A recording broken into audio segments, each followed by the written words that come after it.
Hey everybody, this is going to be part of a new series we're doing where I'm going to be doing live streams every week, twice a week. I'm just getting a lot of messages on my Instagram and my Facebook. People have questions, and so many of them are the same questions. So I'm trying to cut down on that, and this is more fun for all of us anyways. So I'll be doing these twice a week.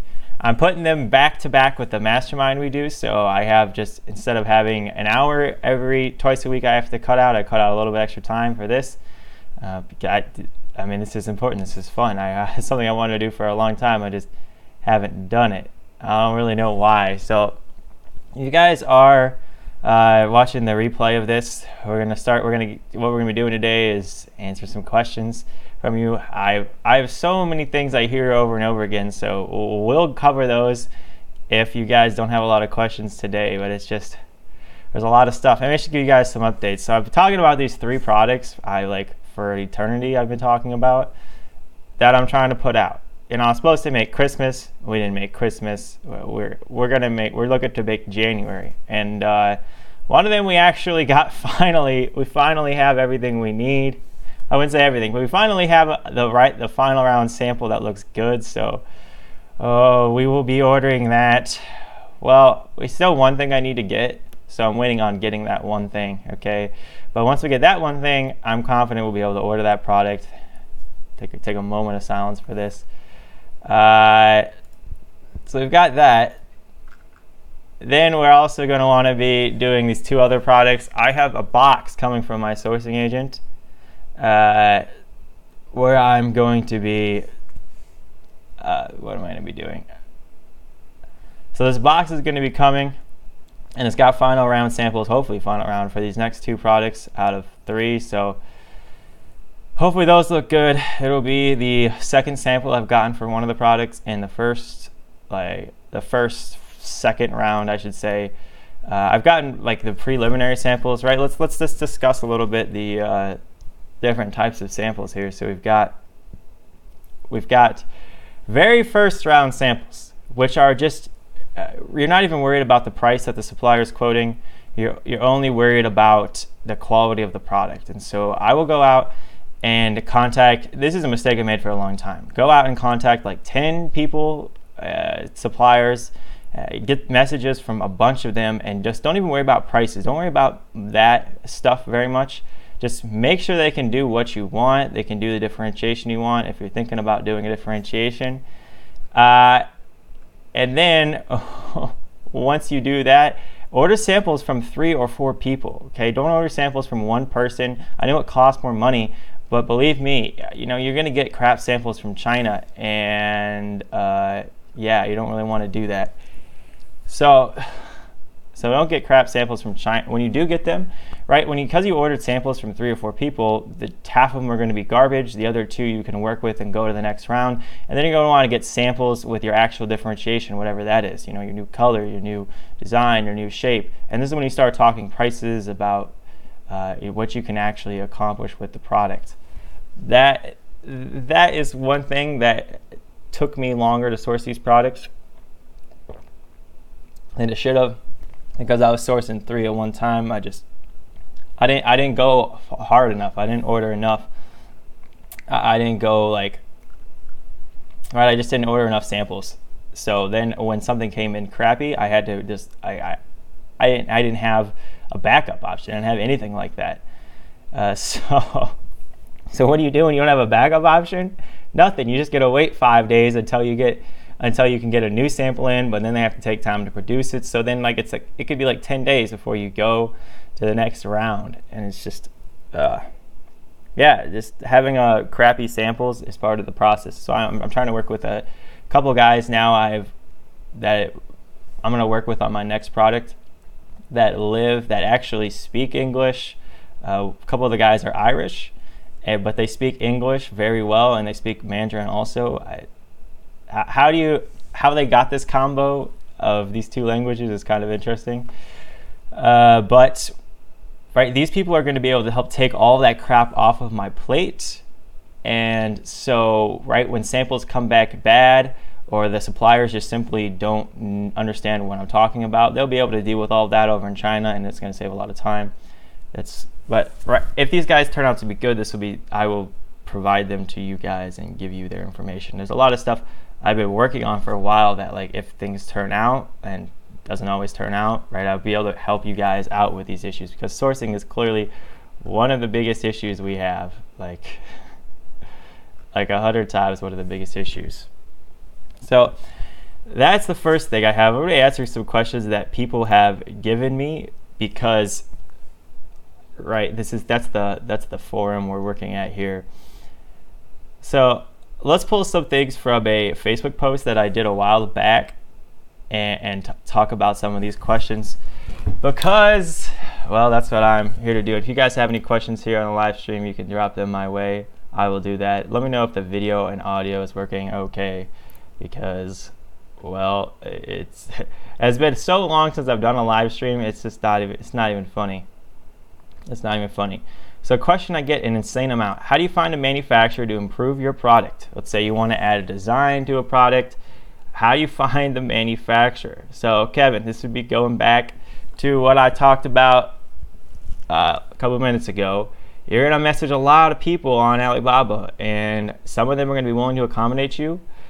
Some of them are not, right? On Alibaba, a lot of people are trading companies, which means they don't manufacture. They just buy and resell to you from a manufacturer, and they're going to be a lot less likely to accommodate you. Now, there's nothing wrong with buying from a trading company, but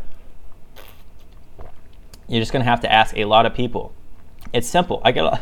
It's simple. Somebody asked me, hey, so my supplier said it cost 8.8. Does that mean 8.8 yen, $8.8, 8.8 what? And I'm like, why don't you just ask them what 8.8 means? I don't know what 8.8 means. And that's a mistake I see a lot. You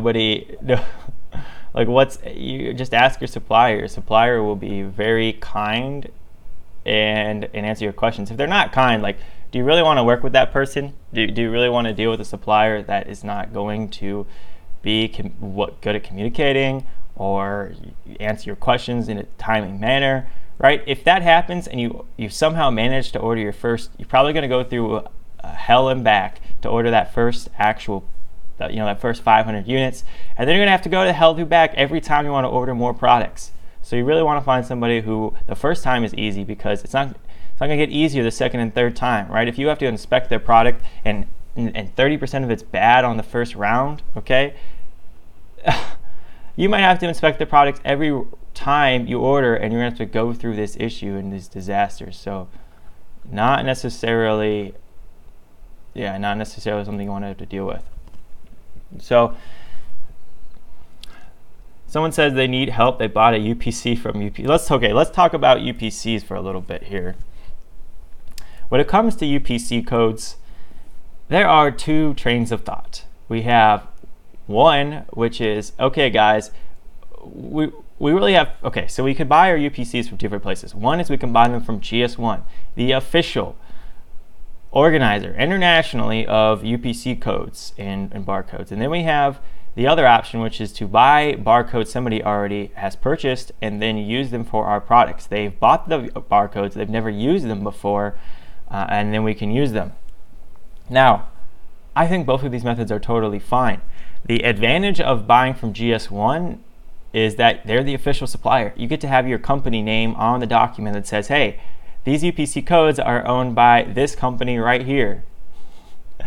But they cost a lot more money, right?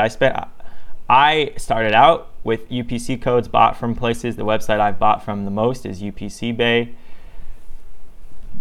And then I transitioned over to GS1. Now, I only did this because I started making a lot of money in my business. And there is I'm going to call it a slight risk of buying other people's UPC codes, but I think it's so marginal. There's literally a billion people on Amazon reusing these barcodes, which, I mean, let's be honest. If there are millions of ASINs on Amazon with these barcodes that some people get worried about, Amazon's not just going to shut down a million listings if they decide that you need to be the 100% owner. Okay, you do rightfully own these barcodes if you buy them from somebody else, but you can't just, it's not as clear to Amazon, and that's what's concerning. So let's drop a couple more questions that people have had. Have you ever ran into issues where Amazon says they only received a certain amount of your inventory, but you sent a larger number? So I assume things get a little crazy around the holiday seasons, but this guy wants to get my opinion on the matter. So when things are going a little bit crazy during the holiday seasons, okay, either way, Amazon has been known to lose inventory. That's one thing that they are jokingly good at, is losing inventory. Now, while that seems like a big issue, it's really not. You know, it's not uncommon for me to send in, 29 boxes, and for some reason, even though I have UPS tracking codes for all 29, Amazon only checked in 28 and a half boxes worth of inventory, or 28 boxes worth of inventory. So right now I got 15 or 20 units that are just disappeared out of nowhere. Now when that happens, and it's definitely happened a few times to me, what I'm gonna do is you're gonna go, I gotta remember the full process because it's been a while, but essentially you just need to provide documents showing, hey, here are the units I purchased, here's my invoice, here's what I sent to Amazon, right? Especially if you have tracking codes, be like, here's the tracking codes I have from FedEx or whatever, and then they'll reimburse you. Okay, it's that simple. And I'm pretty sure you don't even need to have, if you claiming less than $1,000 in lost inventory, you don't even need to have invoices. You just need to show up and be like, hey, I need you to reimburse me for my inventory. I've done it a couple times. I think I need to do it again for this most recent shipment. I was giving them a few extra days to just, check in inventory. Maybe the units will show up somewhere, but right after a week or two, that's when I'll be like, okay, these units are just never showing up in Amazon. It's not like I didn't send them. I could see, if I go just take a look at the tracking numbers, like, okay, every box weighed the correct amount, all of this stuff. It's not my supplier's fault, it's Amazon's fault, and it's a little too common. It's a little more common than I would like to have to deal with. But that's just the game of Amazon. The two times I've done it, they reimbursed me very quickly, just like boop, and I got my money back. And I provided my invoices on those, but I don't think I even had to because they weren't $1,000. And that's what I'm saying here. I'm running out of water, everybody. I need someone to go refill this water cup. My mic is just wired to this, so I don't just move. It's difficult for me to get up. I have to unplug it, I have to plug it back in, and then I have to make sure it's working again. That's the thing. Sometimes when I plug it back in, it's not working again. So I get this question a lot. People getting a little worked up about these YouTube videos because I'm not showing the products that I sell. I don't know if these are the first YouTube videos these people have seen, but nobody has ever shown their products, ever. Do you know a single YouTuber who has? And while it doesn't, at first I was on the same point, like, why don't you just show me the products? Come on, like, just show it to me. But then you realize that it's truly it's a supply and demand thing on Amazon.